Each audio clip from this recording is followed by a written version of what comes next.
Are classes coaching centre में आप सभी का स्वागत है। और आज हम डे 3 पर पहुंच चुके हैं। और डे 3 में हमारा क्या होगा बेटा, गणित की सीरीज हम पास चला रहे हैं क्लास 10th की। तो इसमें हमारा प्रश्नावली 1.2 का पहला जो सवाल है, हो सकता है आपके पास न्यू बुक हो, उसमें प्रश्नावली 1.1 पर ये क्वेश्चन नंबर 2 पे दिया हो सवाल। ठीक है ना, तो इसको देख लो आप कैसे करते हैं।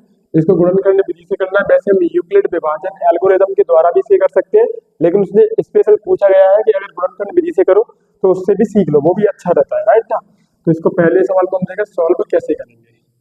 तो गुणनखंड विधि में से इनके हम फैक्टर करेंगे, 2 से काटेंगे 13 और 13 को इससे काटेंगे 1। ऐसे ही इसको 91 को हम डिवाइड काटेंगे तो 13 7 से काटेंगे, 7 एकम 7, कितने बच जाएंगे यहाँ पर 2 7 3 21 और ये 13। तो अब कैसे निकालते हैं, सबसे पहले HCF को हम ज्ञात करें। तो HCF क्या होगा, हाईएस्ट कॉमन फैक्टर होता है। और इसको हम देखें तो इसमें कौन कौन आया, इसमें आया 2, सॉरी 1 मिनट, ऐसे नहीं, तो हम इसमें ज्ञात करें तो देखो ये हुआ इसकी फैक्टर। अब क्या क्या करते हैं, यहाँ से 26 के फैक्टर कितने हुए, तो आप देखना 2 इंटू 13। और ऐसे ही 91 के फैक्टर कितने हुए, तो 91 के हुए 7 इंटू 13। क्लियर ना। अब इसमें देखो आप, तो कॉमन कौन है, हाईएस्ट कॉमन फैक्टर, सबसे बड़ा फैक्टर कौन सा है जो दोनों में है, तो सबसे बड़ा 13 है। और कोई है क्या, नहीं है। तो हाँ, इसका एचसीएफ आ जाएगा 13। अब एलसीएम कितना हो जाएगा, 13 के अलावा कौन कौन रह गया जो कॉमन नहीं था, तो 2 नहीं था कॉमन, 7 नहीं था। इन दोनों गुणा करोगे तो आ जाएगा 182 ना, 182 182 आ जाएगा। तो ये हो गया। अब इसकी जांच कैसे करते हैं बेटा, जांच पे ध्यान देना ज्यादा। तो जांच में क्या करेंगे, हमारी जो पहली संख्या थी इसको हमने n1 मान के 26 मान लेंगे, और इसको n2 मान के 91, इसे ए बी मान सकते हो आप, फर्स्ट सेकंड भी मान सकते हो, वो अपने ऊपर है। तो जांच के लिए फॉर्मूला होता है, ये फॉर्मूला है, क्या फॉर्मूला, कि n1 into n2 equal to LCM गुणा HCM।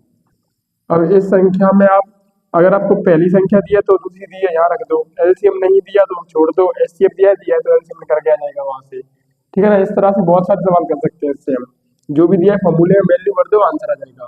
तो कैसे, यहाँ पहली संख्या दी है 26 गुणा दूसरी संख्या दी है इसमें 91, और LCM आया हमारा 182 और HCF आया 13। तो इन दोनों का हम गुणा करके देखेंगे यार कितना आता है। तो आप गुणा करने पे आपको मिलेगा ये 2366, और इधर भी आएगा आपका 2366, चेक करेंगे आप, तो दोनों का गुणा करेंगे, दोनों तरफ बराबर आएगा। इससे ये सिद्ध होता है कि दोनों संख्या एकदम करेक्ट है और दोनों संख्या की एलसीएम एचसीएफ भी राइट है। ठीक है ना। तो सवाल नंबर दूसरी की ओर चले, तो उसको भी बिल्कुल ऐसे ही करेंगे हम। जैसे पहले हमने क्या करेंगे, n1 बराबर क्या मान लो 510, और n2 बराबर मान लो आप 92। तो इनके फैक्टर करेंगे यहाँ से, तो 510 के फैक्टर करेंगे तो ये 5 से काट दो, 5 एकम 5, 0 5 दूनी 10, अगर ये कट जाए तो 2 से काट दो इसको, 2 5 10, 2 एकम 2, फिर 3 से काट दो ये 17, और इससे 17 से काट दो। 92 को भी फैक्टर अलग कर लो, इसके 2 से काट दो, तो यहाँ 4 और ये 6, फिर 2 से काट दो 23, और फिर इसे 23 से काट दो 1। अब यहाँ फैक्टर लिख दो इसके, 510 के फैक्टर कितने हो गए, तो 510 के फैक्टर हो गए 5 गुणा 2 गुणा 3 गुणा 17, और ऐसे ही 92 के फैक्टर कितने हो गए, तो 2 गुणा 2 गुणा 23। अब इसमें एचसीएफ कैसे निकालेंगे, तो एचसीएफ निकालने के लिए क्या होगा, सबसे बड़ा गुणांक चाहिए हमें, क्या चाहिए बेटा, सबसे बड़ा में गुणांक याद करना है। तो सबसे बड़ा गुणांक पे याद कर देखा जाए तो 17 दोनों में, जो दोनों में कॉमन होगा वो लिया जाएगा। तो 2 दोनों में है ना, 2 ले ली जाएगी। क्या 3 दोनों में है 3 दोनों में नहीं है, राइट ना। तो इसका एचसीएफ आ गया 2। एलसीएम कैसे लेंगे, एचसीएफ को जोड़ करके, इन दो इसको छोड़ करके बचा क्या है, इसमें बचा है 2 गुणा 23, इसमें क्या बचा है 5 गुणा 3 गुणा 17, तो ये उसका हो जाएगा एलसीएम। तो एलसीएम इसका बेटा आएगा तुम्हारा गुणा करने पर 27 100 कितना आ रहा है, 1 मिनट, 23 460, इसका गुणा करेंगे तो आएगा 23 460, है ना। कैसे करते हैं, 2 दूनी 4, 4 का मल्टीपल इसमें करेंगे 23 में, फिर यहाँ जिस मल्टीपल करेंगे, या फिर ऐसे कर लो 5 की 15 15 तो ये गुणा करना नॉर्मल है। ये अगर इसको मैं सिखाऊंगा तो यहाँ पर बहुत ज़्यादा टाइम लग जाएगा, राइट ना, ये आते होगी आपको। तो अगर हम इसके देखें तो एलसीएम अगर जांच करते हैं तो जांच में हम क्या लिखेंगे इसका, फॉर्मूला पहले है ना, फॉर्मूला लिखेंगे तो N1 गुणा N2 बराबर LCM गुणा HCF। तो LCM N1 कितना हो जाएगा, N1 हो जाएगा आपका दिया था 510 और गुणा हाँ गुणा गुणा करके ये दूसरी संख्या दिया 92 इक्वल टू यहाँ दिया है एलसीएम कितना है आया था आपका 23,460, एचसीएफ आया था 2। जब दोनों तरफ से हम गुणा करेंगे तो यहाँ में मिलेगा 40, 90, 20 और मुझे तो एक तरह से करते करते ये गुणा भी याद हो गया है इसका, तो 40, 920। तो ये क्या हो जाएगा, इस दोनों का डायरेक्ट आंसर होगा, आप गुणा करके देखना तो यही आंसर आएगा। ठीक है, अब चलते हैं नेक्स्ट प्रश्न की ओर, जो कि तीसरा वाला आपको दिख रहा होगा। तो इसके लिए हम बोर्ड को साफ करेंगे, आप स्क्रीनशॉट ले लो। ठीक है ना, स्क्रीनशॉट ले लो, इसको नोट करो अपनी रफ में, अभी जस्ट अभी नोट करो आप। अब हमारे स्क्रीन पर क्वेश्चन नंबर तीसरा आपको ये दिख रहा है, राइट। तो हम n पर बराबर क्या मान लेंगे, कोई एक संख्या बता दो मुझे उसमें से, जैसे मैंने बोल दिया 54, और n2 बराबर आपकी इच्छा है कौन सी, दूसरी वाली को कौन सी वाली पहले मानना है वो आपकी इच्छा बेटा, है ना। चलो तो यहाँ से अब क्या करेंगे, 54 थोड़ा काट दो, 27 इसका याद है, इसे 3 से काट दो 9, फिर 3 से कट जाएगा 3 और फिर ये 3 से कट जाएगा एक बार। अब यहाँ देखो नेक्स्ट इसके 336 के क्या होगा। चलो तो इसका हम देखें तो 2 से काटे से 2 एकम 2, 2 से 12, 2 8 16, फिर 2 से काटे तो 2 8 16 और 2 4 8, फिर 2 से काटे, यार ये तो बहुत लंबा जा रहा है तो सर जी जा रहा है तुम क्या रोकोगे, 3 7 21 और सिर्फ 7 से 1। अब इसके हम देखें फैक्टर, तो 54 के फैक्टर हमें मिल गए कौन कौन से, ये मिल गए 2 गुणा 3 गुणा 3 गुणा 3। ठीक है, और यहाँ देखें इसके फैक्टर कितने मिल गए हमें, 336 के फैक्टर मिल जाते हैं जी हमें, 1 2 3 4, 2 गुणा 2 गुणा 2 गुणा 2, 1 3 और ये 7। क्लियर। तो अब इसमें देखो क्या है बेटा, कॉमन कौन है, एक ये कॉमन है दोनों में, 3 भी आ रहा है सर दोनों में, 3 यहाँ भी आ रहा है, तो दोनों कॉमन हो गए। वो हाईएस्ट कॉमन कौन कौन मिला हमें, 2 मिल गया था दोनों तरफ और 3 मिल गया था, तो एचसीएफ हो गया 6। अब एलसीएम क्या होगा, एलसीएम होगा इस 6 को छोड़ दो और बचे को जो सारे ले लो, यानी ये हो गए तुम्हारे 3 गुणा 3 इसमें से, ठीक है ना, और इसमें से ले लो 2 गुणा 2 गुणा 2, जो बच गया वो ये 3 लिख दिया ना एक्स्ट्रा, क्योंकि ये बच गए हैं, ये बचे 2 गुणा 2 गुणा 2, ये तीनों बचे और ये 7 बचा, बोला जिस पे लगे उसको एलसीएम में नहीं काउंट करना है, राइट। तो आप इसका गुणा करेंगे तो ये आ जाएगा कुछ आपका 30 24। ठीक है, और जब जांच करेंगे तो जांच में क्या करना है, वही हमें जांच में फिर सबसे पहले फॉर्मूला लिखो। तो फॉर्मूले में क्या लिखेंगे बेटा, n1 गुणा n2 बराबर LCM गुणा HCF।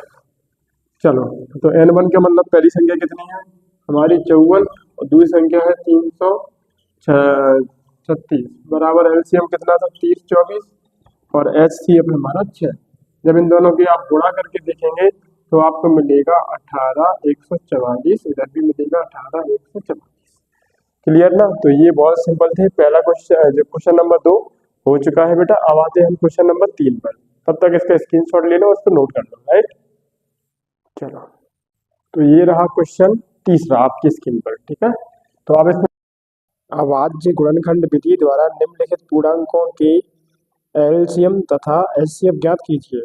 अब हमने यूक्लिड विभाजन एल्गोरिथम के द्वारा 2 संख्याओं का निकालना सीखा था, लेकिन ये 3 संख्या है, तो चलो सॉल्व करते हैं। 3 संख्याओं को गुणनखंड विधि के द्वारा हम सॉल्व करेंगे, राइट।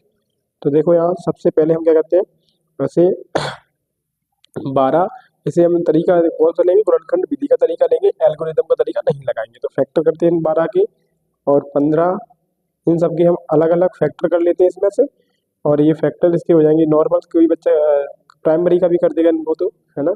15 से 3 से 5, 5 से 1 और ये 3 से 7 और 7 से 1। अब इनके फैक्टर को अलग अलग लिख लेंगे, जैसे 2 इंटू 2 इंटू यहाँ पर 3 हो गया था, 15 3 इंटू 5, ठीक है। ऐसे इसको लिख लेंगे 21 के फैक्टर 3 इंटू 7। अब इन तीनों में कॉमन देखा जाएगा कौन है, जिससे वो एचसीएफ हम ज्ञात कर लेंगे। तीनों में ये कॉमन 3 3 तीनों में आ रहा है, तो एचसीएफ की संख्या होगी 3। अब हम एलसीएम निकालने के लिए क्या करेंगे, तो एचसीएफ को छोड़कर बचा क्या है जो कॉमन में नहीं आया था उन सबको मल्टीपल में लिख लेंगे। जैसे हम 2 × 2 इसमें से ले लिया, इसमें 5 बच गया था जो, और इसमें 7 बच गया था। अब इनका मल्टीपल करेंगे तो हमारा आ जाएगा क्या, एलसीएम। तो इनका अगर हम मल्टीपल करें तो कितना होगा 420। तो देखें कैसे, 3 दूनी 6, 6 दूनी 12 और 12 5 60 और 7 6 42 करेंगे, 420 आ जाएगा। ठीक है, तो ये नॉर्मल है, कोई बच्चा कर सकता है इसको आराम से। अब देखें अगले क्वेश्चन की चलते हैं, उसको भी फैक्टर करना है। 17 और ये 23 और ये 29, तो इसके फैक्टर नॉर्मल, ये अभाज्य संख्या है तो 27 से कटेगी, ये प्राइम नंबर है, ये भी 27 से कटेगा, 29 से कटेगा। तो इसका कौन सा हो गया, अगर यहाँ देखा जाएगा तो ये हो गया 17 के फैक्टर 1 है ना, 1 से ही कट सकता है 17 और 17 से कटेगा केवल। तो उसके देखा 23 के फैक्टर, तो 23 1 से कट सकता है, 23 से कटेगा। ऐसे ही 29 किससे कटेगा, तो 29 से 1 से कटेगा और 29 से कटेगा। तो इनमें सबसे कॉमन सब में कौन आया जो सबसे कट रहा था, तो हाईएस्ट कॉमन फैक्टर हुआ हमारा 1, जो तीनों में मिल गया। तो ऐसे ही अब एलसीएम देखेंगे, तो एलसीएम क्या होता है, एक तो एचसीएफ ले लिया आपने जो तीनों में कॉमन होता है, और जो अलग अलग है जो बच गया है वो उनका मल्टीपल करेंगे। तो इनका हम मल्टीपल करेंगे तो इनका मल्टीपल हमारा जो है आएगा 11,339, राइट। गुणा करके देख लेना, मैंने पहले से नोट मल्टीपल करके रख लिया था टाइम बचाने के लिए। अब यहाँ देखें तो 8 और 8 के फैक्टर, 9 के फैक्टर और हम 25 के अलग अलग फैक्टर करेंगे। तो इसको तो प्राइमरी का बच्चा भी कर लेगा, नॉर्मल है। और ऐसे ही 9 का फैक्टर 3 से कटेगा, 3 से कटेगा। ऐसे ही 25 के फैक्टर 5 और ये 5। अब यहाँ देखें तो एलसीएफ निकालने अलग अलग लिख लो पहले कि 8 के फैक्टर कितने हो जाएंगे, 3 के फैक्टर अलग, 3 × 3 ये हो गए, ऐसे करके 5 को अलग से लिख लो, ये हो जाएंगे, है ना। तो अब यहाँ एलसीएफ देखें तो हाईएस्ट कॉमन कौन है जो सब में कॉमन है, तो आप देखना इसमें क्या है, 3 वो इसमें नहीं है, तो जो सब में कॉमन मिलेगा वो आपको मिलेगा 1, क्योंकि वो एक ऐसा कोई भी संख्या नहीं है तीनों में कॉमन हो, तो एक सब में मान सकते हैं। एलसीएम कौन आ जाएगा, इन सब के मल्टीपल कर देंगे एक साथ, तो वो हमारा एलसीएम आ जाएगा, राइट। तो जैसे कि स्क्रीन पे आप देख रहे हैं वो सब इनके मल्टीपल करने से क्या हो जाएगा, हमारा एलसीएम आ जाएगा 1800, ऐसे पाया 1। नोट डाउन करो, स्क्रीनशॉट ले लो। नेक्स्ट सवाल अब मिलेंगे अगली वीडियो में, तब तक के लिए take care, best of luck.